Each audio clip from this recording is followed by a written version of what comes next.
বিভাজন নয়, ঐক্য সম্প্রীতি মিলন আর উন্নয়ন। সর্বোত্তম ভগবান রামকে নিয়ে রাজনীতি করাটা না উচিত।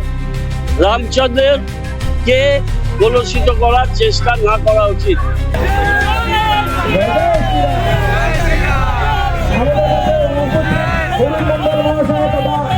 সবাই কি করেছে আমি জানি না, আমি আমার পথে চলি, আমাকে সবাই অনুসরণ করে।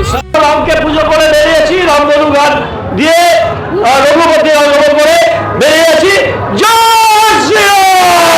ব্যাপার হচ্ছে যে এটা আমি জলম্বর করি, আর শিলিগুড়ির অভিভাবক যেদিকে হাঁটে শিলিগুড়িও সেই দিকেই হাঁটে।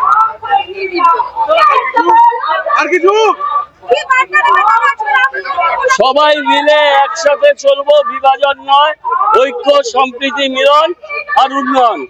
এই নিয়ে সারা জীবন কাজ করেছি, আমৃত্যু কাজ করব।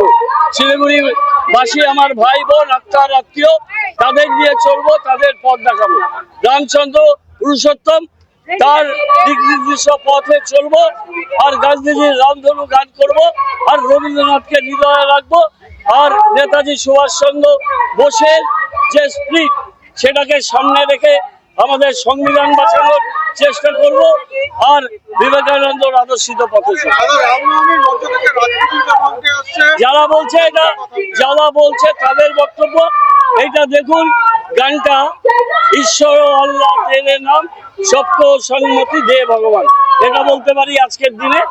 আর আজকের দিনে বলতে পারি যে রাজনীতি অনেক তার গতিপথ থাকে, সেটা অনেক নিচে।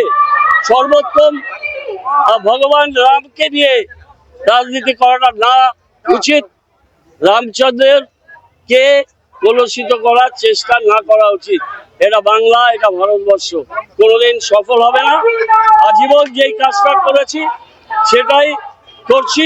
আমাদের যুব সমাজ, ছাত্র সমাজের মধ্যে এই বোধ উন্মোচিত করতে চাইছি, আমরা সবাই এক এবং অভিন্ন।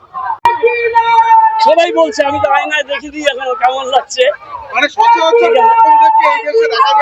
দেখা যায় না। এখন ব্যাপার হচ্ছে এই দেশে যদি আমাদের ইউথরা ইন্সপায়ার্ড হয় তাহলে আমার ভালো লাগবে। আমি ভাজপার অনেকগুলো ক্যাম্প গেলাম। এটা কি চেঞ্জের প্রভাব টু সাম এক্সটেন্ট।